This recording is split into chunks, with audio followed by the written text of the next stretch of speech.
Perfecto. Ahora sí, tengan ustedes muy buenos días. Hoy nos corresponde analizar nuestra cuarta unidad que habla precisamente acerca de los indicadores del grado de desarrollo alcanzado.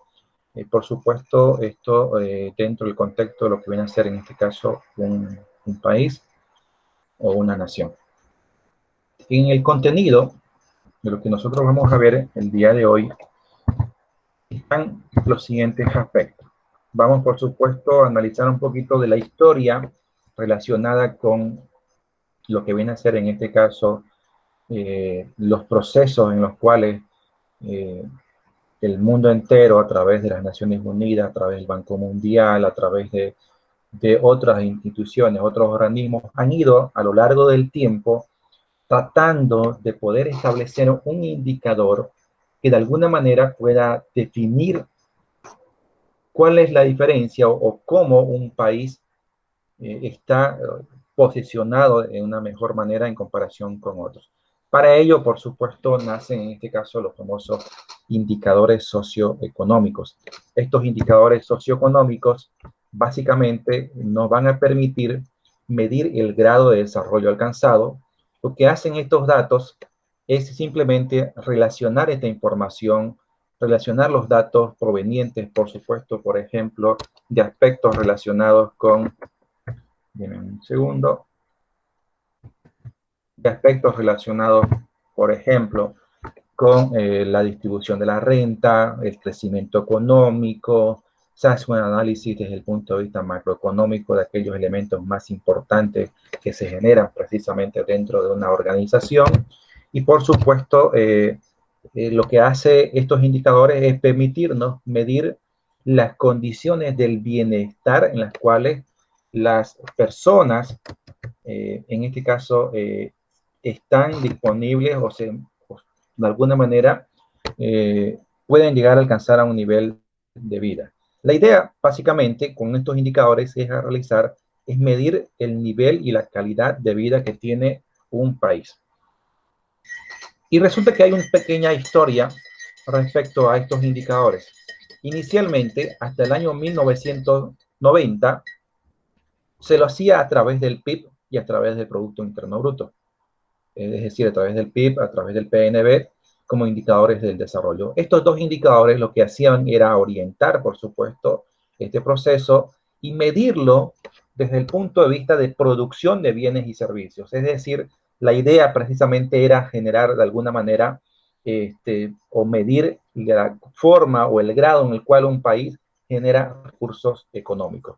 Fíjense que cuando nosotros hablamos del PIB, ustedes saben perfectamente la diferencia entre crecimiento económico y desarrollo económico, pues aquí estamos hablando prácticamente de lo que se decía hasta 1990 era precisamente llegar a medir el crecimiento económico.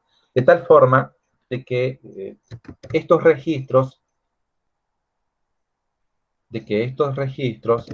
precisamente nos permitían llegar a registrar el valor monetario de todos los bienes y servicios producidos por las personas, en este caso, por toda la población dentro de un determinado país.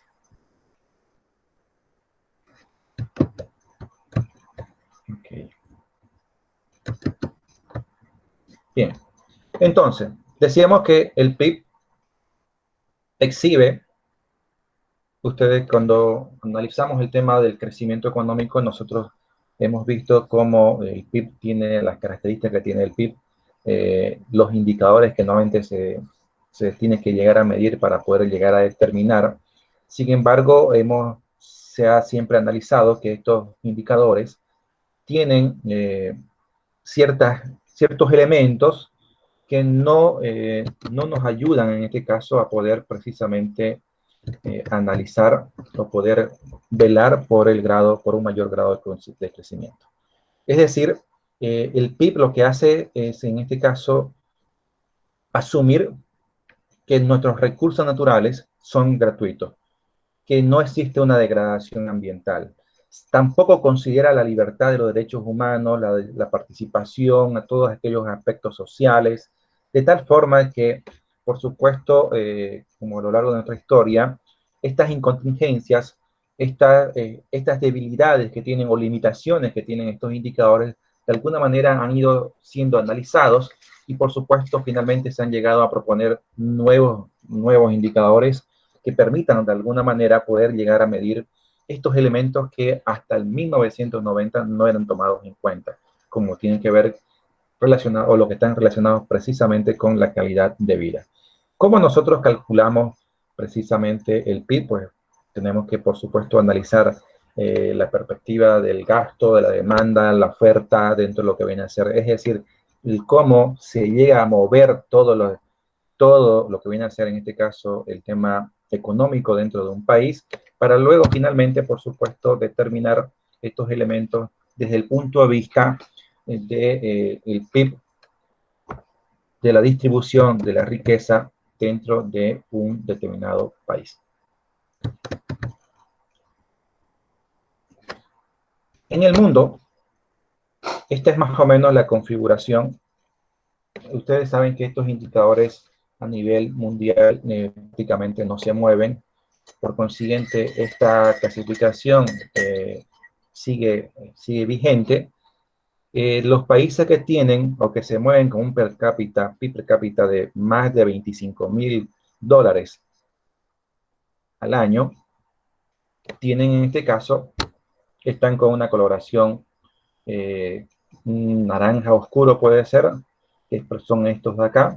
Estamos hablando de Estados Unidos, Canadá, los países europeos y los países que tienen ya un menor grado, que están per cápita entre los 10,000 y 15 y 25,000, están con otra coloración.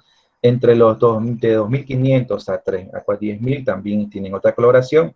Y los que están entre 500 a 2.500 están con una coloración verde. Ustedes saben que en los últimos años, de alguna manera, nosotros hemos ido mejorando este indicador y actualmente en el año 2018-2019 hemos llegado a tener un PIB per cápita de $3.500 por persona que está en edad adulta y que pertenece en este caso a las llamadas personas que están dentro del grupo que es económicamente activo, es decir, que trabajan, llámense de forma formal o informal, pero que de alguna manera aportan al desarrollo de un país. Y este es nuestro crecimiento precisamente que yo le estoy mostrando, de cómo el PIB per cápita el PIB real en este caso, desde 1993 al 2019 ha ido de alguna manera en algún momento creciendo, en otros momentos decreciendo. Por ejemplo, en 1993 teníamos un PIB per cápita de 4.3, en el 94 de 4.7, 95 de 4.7, en el 96, 98 de 5. Ya le habíamos explicado el por qué se da precisamente en este periodo, como quien dice, un crecimiento tan importante. Habíamos hablado en la unidad número 3 de elementos como el tema del cambio, de lo que viene a ser en este caso la normativa en cuanto a la distribución de los impuestos directos a hidrocarburos, cuando pasamos de un 18% al 50%, cuando hay un auge a nivel europeo y resulta que todas las personas que se habían ido hacia esos lados empiezan a mandar recursos, remesas, y todas esas remesas se convierten en circulantes. Y ese circulante, por supuesto, permite adquirir bienes y servicios. Y lo que hace el PIB es precisamente medir el movimiento económico que tiene un país y todas las personas que están dentro de lo que viene a ser esa clasificación de económicamente activas. Fíjense, todo esto que mencionamos, ya a finales de 1999 caemos precisamente a 0,4. Luego tenemos un fenómeno muy parecido prácticamente en lo que viene a ser en este caso en el año 2008, 2007, cuando caemos también aquí hasta el 3.4. Hemos tenido un pico de 6,8 en el año 2013 y luego prácticamente hemos tenido una tendencia en este caso cada vez a bajar. Los datos preliminares para la gestión 2019 es que vamos a tener o que hemos tenido un PIB de 2%, es decir, es el PIB real, es decir, es la diferencia entre nuestra balanza económica entre lo que vienen a ser importaciones versus exportaciones. Fíjense también algo que es importante. Alguien en algún momento a través de los medios decía de que nunca antes había manejado una economía tan estable o tan, de tan buena forma. Por supuesto, también es importante que mencionar que esa economía ha estado de alguna manera estable porque esto es lo que se manejaba desde los periodos de 1992 al 2005 y esto es lo que se manejó del 2006 al 2019. Es decir, la cantidad de recursos económicos disponibles para que los gobiernos de turno puedan manejar y puedan llegar a beneficiar a la sociedad a través de proyectos de desarrollo, llámense en la construcción de escuelas, hospitales, caminos y todo lo que tenga que ver con el tema del desarrollo económico, pues prácticamente tuvieron en estos últimos 14 años la oportunidad del siglo, como quien dice, de poder transformar Bolivia y que lamentablemente, especialmente en el tema de salud, todos ya estamos viviendo de que esto no ha sido así. ¿No es cierto? Fíjense, nuestro PIB per cápita, como habíamos mencionado, ha ido creciendo al punto que en estos últimos años se ha considerado que está superado la barrera de los 3.000. Por consiguiente, nosotros como país hemos ingresado a otro sector, a otro escenario en el cual prácticamente compartimos, si se puede decir así, similitudes con países como, por ejemplo, este, ya nosotros al estar en este estándar, pues estamos compartiendo en este caso escenarios como con Argentina, con Perú, con otros países como Uruguay, que tienen también el mismo estándar en cuanto al PIB per cápita a nivel anual. Entonces, pues de alguna manera, pues puede por supuesto generarse mejores condiciones para que los países desarrollados o subdesarrollados pues puedan gestionar los recursos en favor de la población. En el mundo, la población mundial tiene, fíjense que esta distribución nos dice de que los países que tienen una mayor participación, en este caso el 61% de los países tienen un promedio de una renta per cápita de entre 10.000 a 20.000 dólares.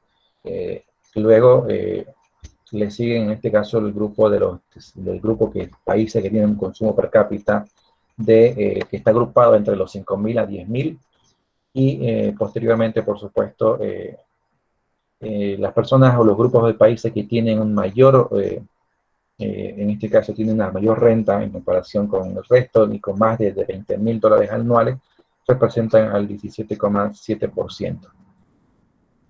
Es decir, vemos como que dice un porcentaje relativamente interesante de países considerados dentro de una clase media, si lo podemos llamar de esa manera. Bien, el Banco Mundial establece esta pequeña clasificación.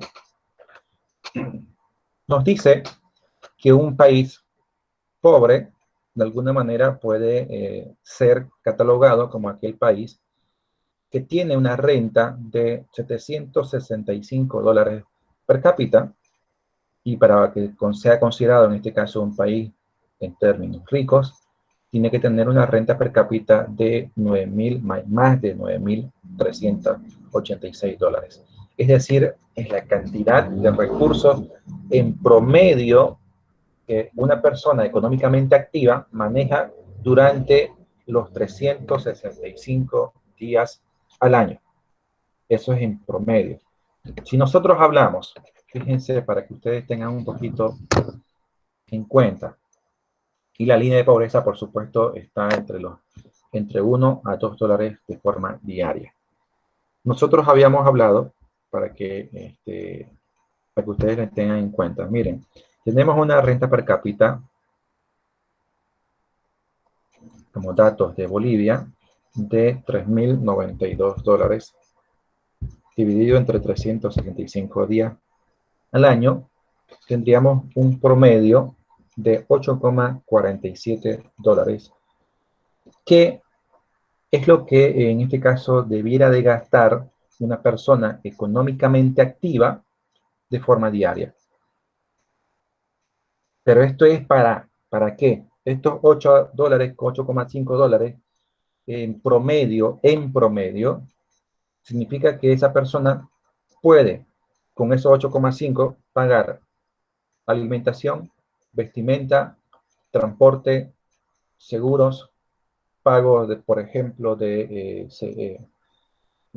rentas, así que en el caso de que una persona tenga por ejemplo, un crédito bancario y todo lo demás, así como también dar de alguna manera cierta seguridad desde el punto de vista económica a su entorno.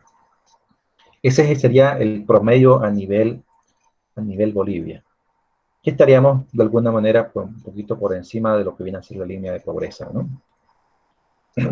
Pero no se olviden algo que es interesante, eso es un promedio, no significa que todas las personas económicamente activas tienen 8 dólares con 50 centavos en el bolsillo para gastarlo de forma diaria. Eso es un promedio. Habrá personas que tengan 10 pesos o 2 dólares para gastarlo por día y habrá otras personas que de repente tengan 40 dólares por día. Eso, por supuesto, va a depender y el promedio a nivel Bolivia estamos hablando de 8,5 dólares por día.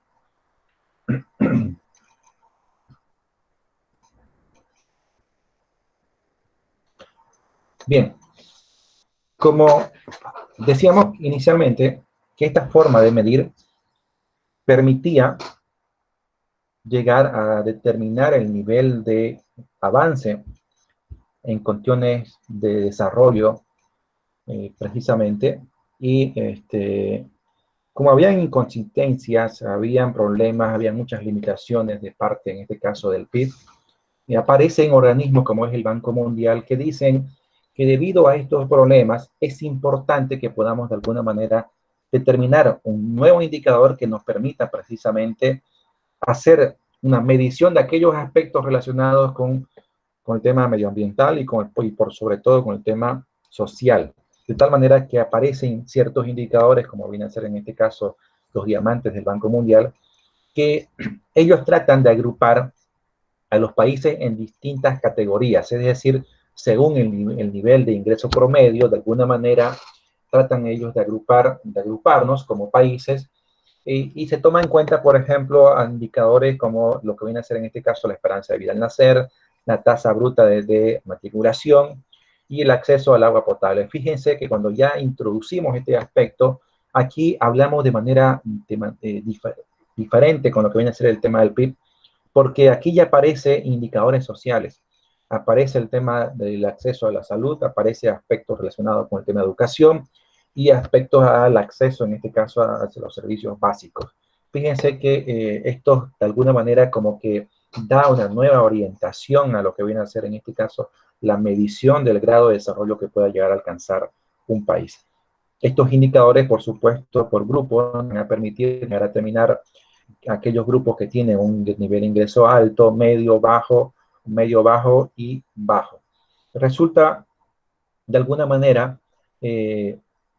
un poquito complicada la medición, este indicador, al punto de que en muy pocos años prácticamente este indicador, así como aparece, también desaparece.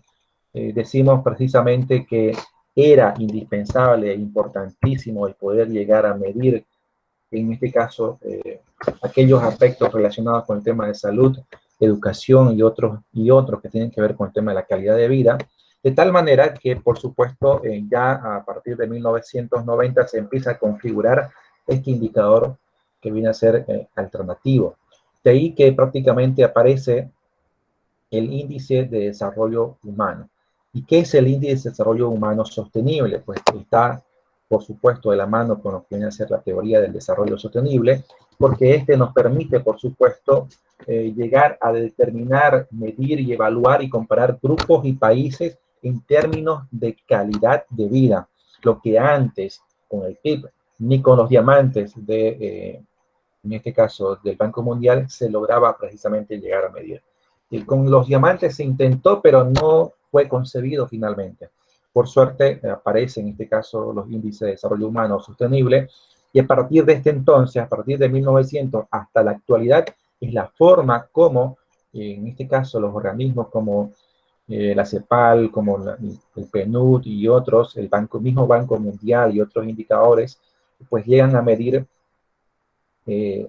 precisamente, por ejemplo, uno de los organismos que trabaja precisamente en este aspecto es las Naciones Unidas, y lo hacen a través del Programa de las Naciones Unidas para el Desarrollo, quienes miden de forma anual el índice de desarrollo humano en Bolivia y en el mundo.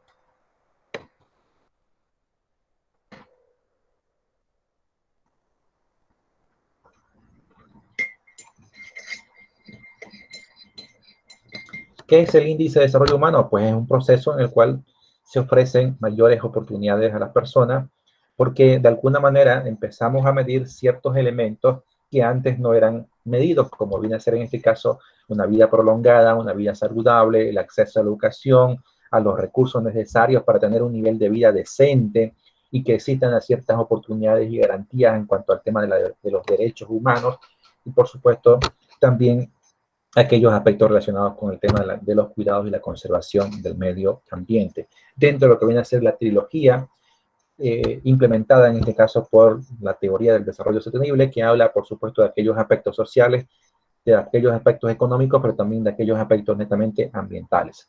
Estos componentes, en este caso, los componentes esenciales del índice de desarrollo humano son básicamente tres: la salubridad o la esperanza de vida al nacer, la educación como una medida, en este caso, de alfabetización y también de una matriculación de total y los niveles de primaria, secundaria y el nivel terciario, en este caso a nivel universitario, y el nivel de consumo, medido por supuesto por el PIB per cápita, ajustado a la función de la paridad de un poder adquisitivo. Es decir, es un nivel completamente diferente. El índice de desarrollo humano tiene un valor entre 0 y 1. ¿Qué significa estos elementos? Pues significa que si nosotros, por ejemplo, si nuestro país está cercano a 0, significa que tiene un menor grado de desarrollo. Si en cambio el resultado de nuestro país está muy cercano a 1, estaríamos hablando, por supuesto, de que nuestro país está entre los más importantes, entre los países que tienen un mayor grado de desarrollo a nivel global. ¿Cómo se mide estos indicadores? La esperanza de vida al nacer, por supuesto, entre 25 y 85 años. Fíjense que nosotros hemos pasado en muy poco tiempo de tener una esperanza de vida al nacer de 55 años, una esperanza de vida de 55 años, y hoy día estamos en 61, 62, si mal no recuerdo. Es decir, de alguna manera se han generado ciertas condiciones para que la esperanza de vida que tiene el boliviano pues sea mejor, pueda generar mejores condiciones y de alguna manera mejore este indicador. La tasa de alfabetización en el caso de adultos tiene que ser igual a 0, es decir, no debe existir una persona adulta que no sepa leer ni escribir. Y por supuesto, la tasa de matriculación, que debe estar contemplada también entre 0 y 100%. Es decir, la cantidad de niños que hay que están en edad adulta versus la cantidad de niños que están matriculados. Eso es lo que prácticamente lo que hace es medir. El PIB per cápita se lo mide, por supuesto, entre 100 a 40.000 dólares por anuales, de per cápita, de renta per cápita. Todos estos indicadores nos permiten, por supuesto, llegar a determinar este pequeño elemento, que un tercio del indicador de educación, del índice de educación de un determinado país, más el índice de salud de un determinado país, más el índice del nivel de vida, el nivel de vida de un determinado país, todo esto, por supuesto, lo multiplicamos por 1 y lo dividimos entre 3. Y finalmente nos va a dar, por supuesto, un valor. Este valor, por supuesto, va a ser analizado y va a ser medido ya como el resultado precisamente de este elemento. En el aula virtual yo tengo un par de También tengo un par de videos que hablan precisamente acerca de lo mismo. Deben de poder mirarlo, examinarlo para poder de alguna manera comprender un poquito más qué viene a ser en este caso lo que viene a ser el indicador tan importante como es el índice de desarrollo humano. Aparecen indicadores complementarios que de alguna manera invitan a medir el nivel y calidad de vida. Por ejemplo, el índice de pobreza humana o pH, o pH, IPH, lo que hace es medir la privación en cuanto al desarrollo humano básico. Es decir, la cantidad de personas que no tienen acceso a luz, a agua, a un techo, aquellos elementos esenciales para el desarrollo de una vida decente. El índice, en cambio, el índice de ingreso per cápita asume o mide en este caso el acceso a bienes y servicios de impacto marginal. Es decir, que lo que hace es llegar a medir cuántas personas y en qué proporción pueden llegar a medir, a adquirir bienes y servicios considerados de lujo. Por ejemplo, es una necesidad de cualquier persona el poder tener acceso, estar comunicado, estar, por ejemplo, de recibir información. Y para ello pongamos, por ejemplo, yo necesito que todas las personas, para tener acceso a la comunicación, tengan un televisor. Perfecto. Pues yo cumplo con este indicador cuando yo me compro un televisor de 32 pulgadas que vale 2.500 bolivianos o 3.000 bolivianos, de marca más o menos, digamos, ¿no? Que me garantice que tenga una buena imagen y que me den una garantía de 1 año o de 2 años. Si yo compro un televisor de 32 años, estoy cumpliendo con este indicador. Sin embargo, hay personas que tienen la posibilidad de adquirir un televisor de 65 pulgadas, Ultra HD, monitor curvo, y que sea 4K y que valga $2.500. Esa es la diferencia, eso es lo que hace este indicador, es llegar a medir cuántas personas adquieren productos denominados en este caso de lujo. Es un acceso, es un requisito en este caso que las personas puedan trasladarse, tengan por supuesto ciertas comunidades en cuanto al movimiento que puedan tener dentro de un país. Si nosotros analizamos esto, pues yo con un vehículo como puede ser, por ejemplo, un Suzuki Alto que vale $8.000, yo puedo cumplir con este requisito, ¿no es cierto? Yo con un vehículo de $8.000 puedo moverme, puedo tener acceso, por consiguiente sería suficiente. Sin embargo, hay personas que prefieren comprarse un vehículo que vale $200.000 o $100.000 y hacen exactamente lo mismo que hacen el Suzuki Alto que vale $8.000. Entonces, este indicador se hace precisamente para poder analizar este elemento.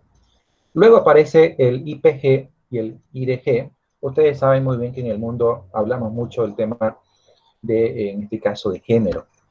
El IPG lo que hace es medir la capacidad de las mujeres de formar parte activa en la vida económica y política y social de un país. Es decir, de qué forma la mujer se involucra en la toma de decisiones.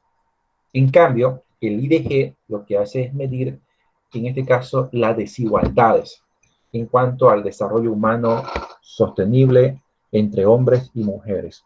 Aquí lo que hacemos es, por supuesto, llegar a medir, por ejemplo, muchas veces se dicen que al hombre, por ser hombre, se le paga más en una determinada empresa.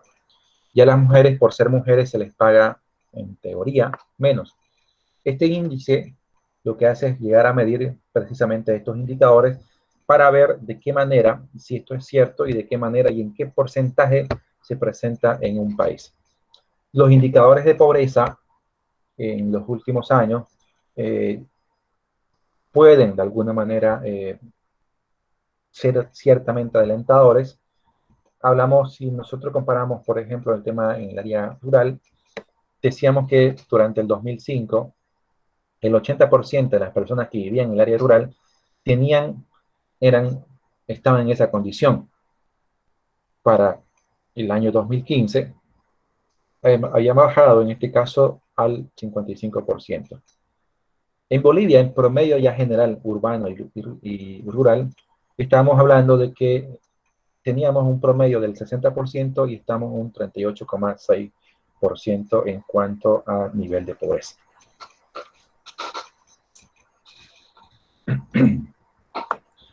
El índice de educación lo que hace, por supuesto, llegar a medir, habíamos mencionado que tiene dos grandes aristas. La primera es el tema de alfabetización, es decir, que no necesitan en Bolivia alguna persona adulta que no sepa leer ni escribir.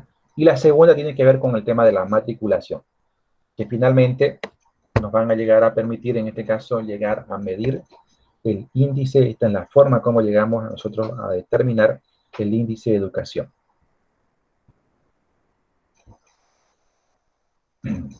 Bien, cuando nace el índice de desarrollo humano, por supuesto, como que todo el mundo intenta sacar un nuevo indicador, un nuevo elemento, nuevas formas de medir. Y el Banco Mundial, en el afán de poder ser quienes, los que contribuyan en este caso a este objetivo, luego de los diamantes sacan el indicador denominado tasa de ahorro o inversión genuina. Este indicador es, por supuesto, un indicador estadístico que nos permite medir, en este caso, que es medido, por supuesto, por el Banco Mundial. Lo que hace es medir es la acumulación de la riqueza, pero la acumulación de riqueza, en este caso, por supuesto, no toma en cuenta aquellos aspectos relacionados con el deterioro de los recursos naturales, el deterioro, pues, o la degradación del medio ambiente. Este indicador, por supuesto, trata en primera instancia de incorporar ciertos elementos desde el punto de vista social. Sin embargo, al no haber contemplado la parte medioambiental, pues prácticamente este indicador en solo un par de meses prácticamente desaparece. Luego aparece el índice de bienestar sustentable, que lo que hace, trata de alguna manera de medir e incorporar estos elementos que ya estábamos hablando anteriormente, el tema social y el tema medioambiental. Principalmente este índice, quien lo promulga en el año 1989, son los señores Daly y Kopp, quienes incorporan al valor de trabajo, en este caso de las personas del hogar, de las personas y los servicios de bienes durables y el agotamiento de los recursos. También tratan de incorporar, por ejemplo, aquellos elementos relacionados con el tema de la esperanza de vida, aquellos aspectos que de repente tienen que ver más que ver con el tema de la desigualdad, de la pobreza, la discriminación racial, incluso en aquellas naciones denominadas o consideradas ricas, de tal manera que, por supuesto, puedan llegar a medir la esperanza y la calidad de vida que tiene un país. Bien, estos dos indicadores que yo les mostraba, y también, por supuesto, en este caso el indicador relacionado con los dos indicadores del Banco Mundial, así como nacen, también desaparecen y se consolida en este caso el índice de desarrollo humano como tal. Y es lo que hoy, desde 1990 hasta la fecha, hoy en día se mide.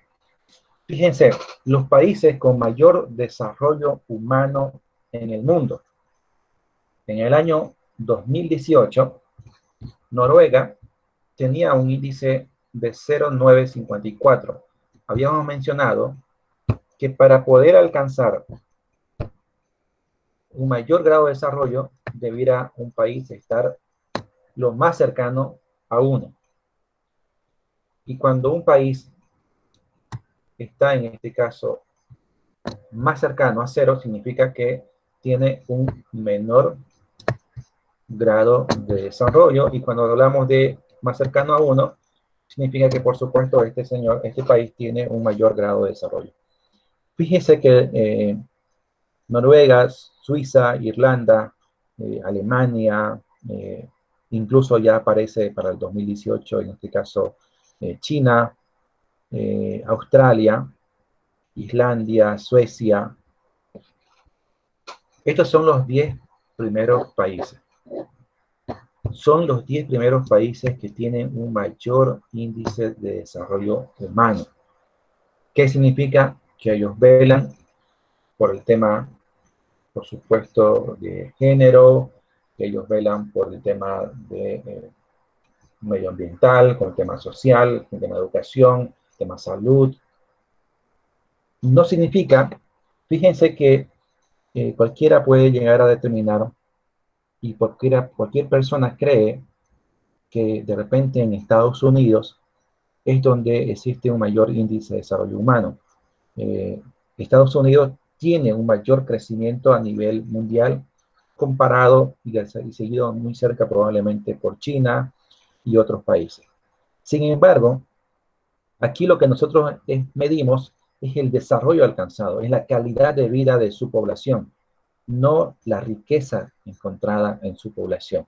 De tal forma que, por supuesto, cuando nosotros hablamos, en este caso, de desarrollo humano y hablamos de calidad de vida, fíjense que la gran mayoría de los países que están dentro, dominados, en este caso, los 10 con mayor índice de desarrollo humano en el mundo, son países europeos, son los países que están precisamente, son países nórdicos. Si nosotros comparamos con la gestión 2017, con la gestión 2016, vamos a encontrar que siempre, por ejemplo, Suiza siempre ha estado peleando el primer lugar, Suecia también ha estado peleando el primer lugar, de ahí que de repente Islandia también ha estado entre los primeros, y ahora y Noruega. Fíjense la diferencia entre el primero y el décimo. En cuanto al indicador, prácticamente la diferencia es mínima, ¿no es cierto? Entonces hablamos en este caso de que la diferencia entre estos países es escasa o es mínima, y que en cada uno de estos países sí, verdaderamente existe una calidad de vida en cuanto al desarrollo. Y alguien dice, ¿y qué pasa con Bolivia? Para la gestión 2019, esto ya es 2019, nosotros en Bolivia hemos alcanzado, estos somos nosotros, estamos en el puesto 114, es decir, hay 113 países que tienen un mayor grado de desarrollo en comparación con nosotros, y el valor en este caso nuestro es de 0,703. Ya estamos en el puesto número 114. La historia nos dice que en cuanto al desarrollo humano, que Bolivia ha estado bordeando entre los puestos 109, que ha sido nuestra mejor ubicación en los últimos 5 años, hasta el 114, que es el actual. Es decir, en estos últimos años no hemos mejorado en cuanto a calidad de vida. Al contrario, hemos disminuido en cuanto a este indicador. Fíjense que, por ejemplo, Paraguay, en el caso de un país latinoamericano, está por encima que nosotros. Hay muchos países, incluso el mismo Sudáfrica, está también por encima de nosotros. El índice de desarrollo humano en Bolivia, habíamos mencionado que si bien de alguna manera hemos ido mejorando, en el año 2000 teníamos un promedio de 0,616, en el 2010 mejoramos un poco, fue cuando de repente tuvimos un mayor salto. Luego llegamos en el 2017 a 0,7, en el 2018 a 0,703, y en el 2019 llegamos a mantenernos en este caso, en este indicador, y hemos logrado mantenernos en 0,703. Si bien pareciera ser que hemos ido incrementando esta curva, que pareciera tener eh, una curva ascendente, hemos ido mejorando, pero lo cierto es que los otros países también han ido mejorando.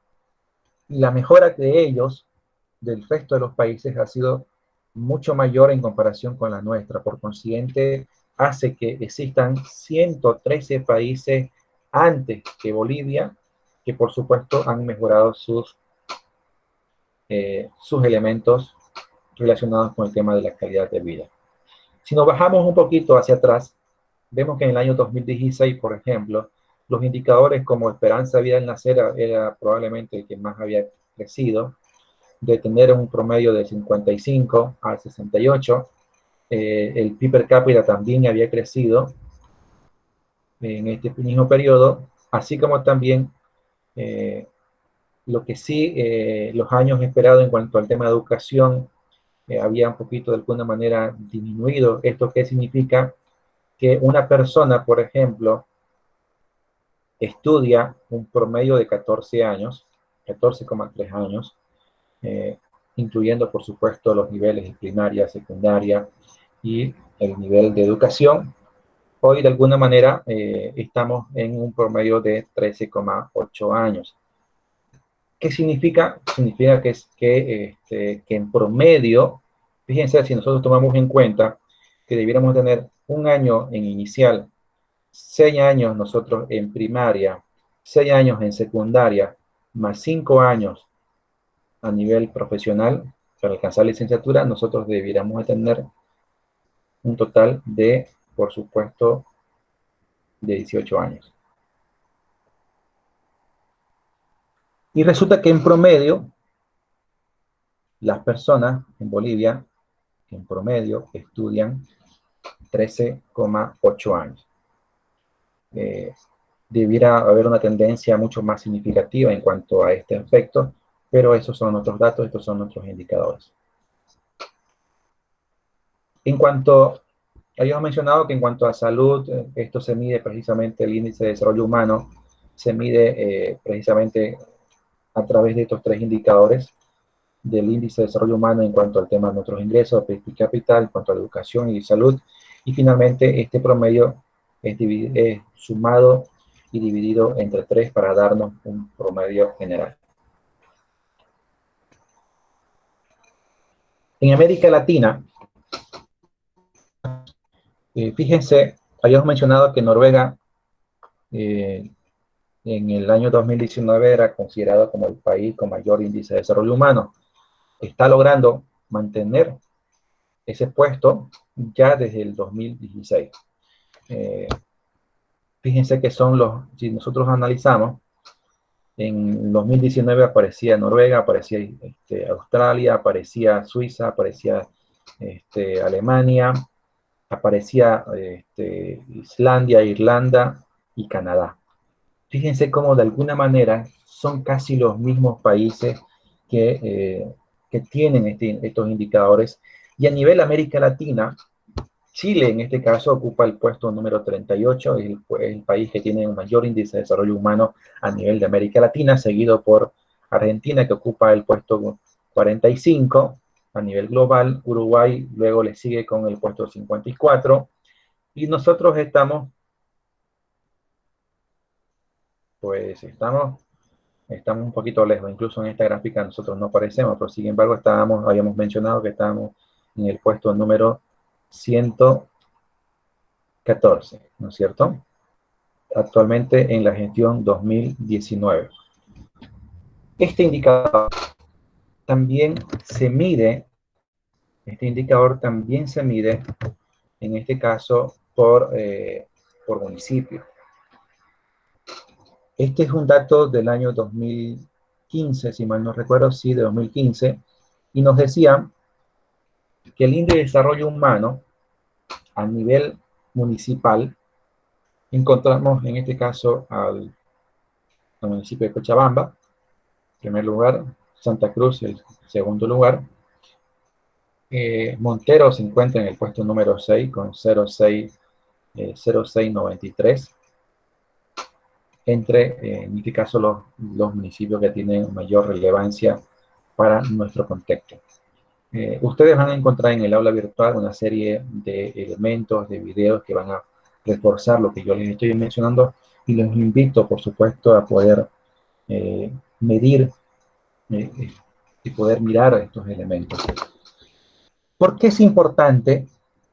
¿Por qué es importante que nosotros podamos medir de forma anual el índice de desarrollo humano? Fíjense que en el 2015, estos indicadores en cuanto al tema de educación, el índice de educación, es posible que haya cambiado, yo le estoy dando un dato del 2015, nos decía que en Bolivia, a la edad de 19 años, un joven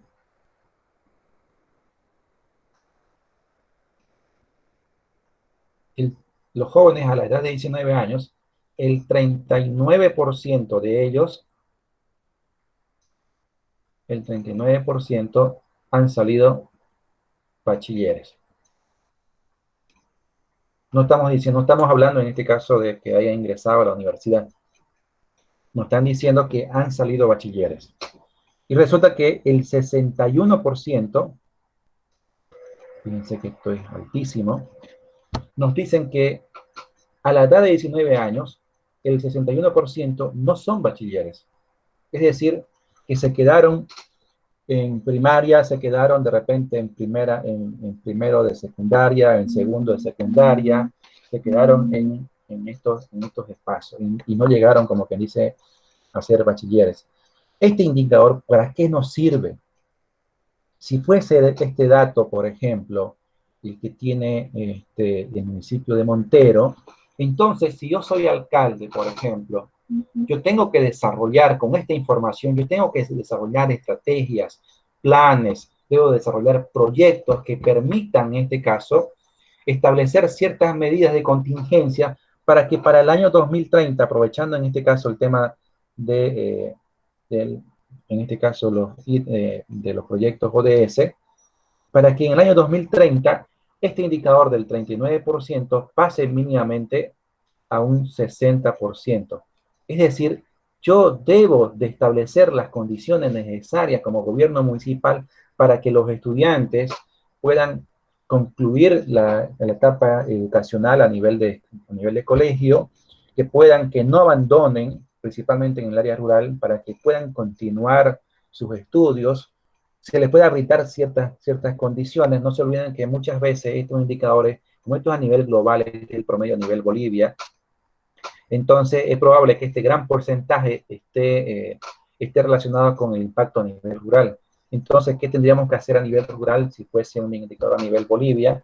Pues simplemente construir escuelas, dotar ítems, construir tecnológicos a nivel de educación, a nivel de escuelas, para que incluso nuestros estudiantes puedan salir técnicos, bachilleres, con una cierta especialización en un área técnica, para que, por supuesto, mejoremos las condiciones de vida de la población. Pero fíjense entonces, ¿para qué nos sirven estos datos? ¿Por qué nosotros estudiamos el índice de desarrollo humano? ¿Por qué el PNUD de forma anual? ¿Por qué el Banco Mundial? ¿Por qué el BID? ¿Por qué todas las instituciones quieren determinar el grado de desarrollo que tiene un país? Precisamente para poder establecer planes, proyectos y programas que permitan llegar a solucionar estos indicadores, estos problemas, y de alguna manera, por supuesto, puedan desarrollarse. En el caso de Santa Cruz tiene un plan que se denomina, en este caso, no recuerdo muy bien, pero es un plan de desarrollo integral que tiene 4 líneas de acción. En esta línea de acción habla, por supuesto, de que Santa Cruz tiene que ser equitativa e incluyente. Santa Cruz debe ser líder en producción y exportación. Debe ser también, Santa Cruz tiene que tener un equilibrio con el tema de la naturaleza. Y Santa Cruz debe ser íntegro, debe ser seguro y debe ser solidario.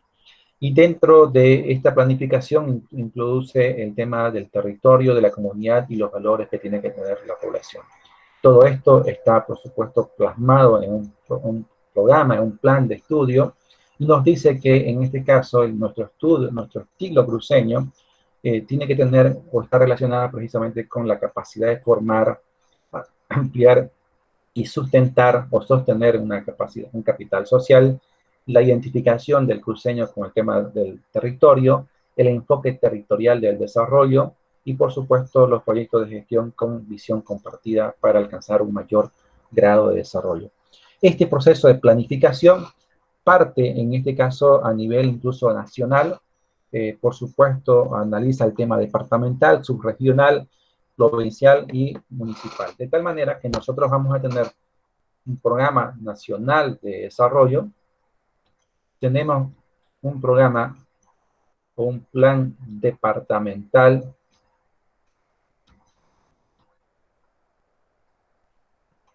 de desarrollo económico y social, así se llama, PDDES, Plan Departamental de Desarrollo Económico y Social.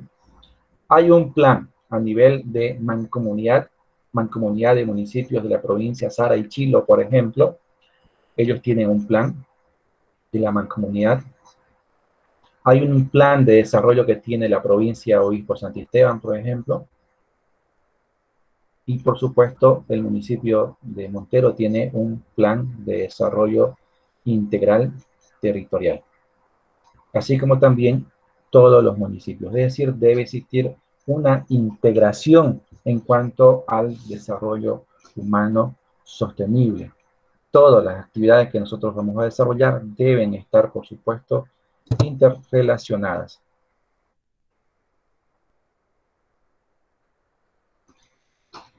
Bien, esto en cuanto a nuestro avance relacionado precisamente con el tema de nuestra cuarta unidad. Bien, vamos a parar en este caso la grabación para entrar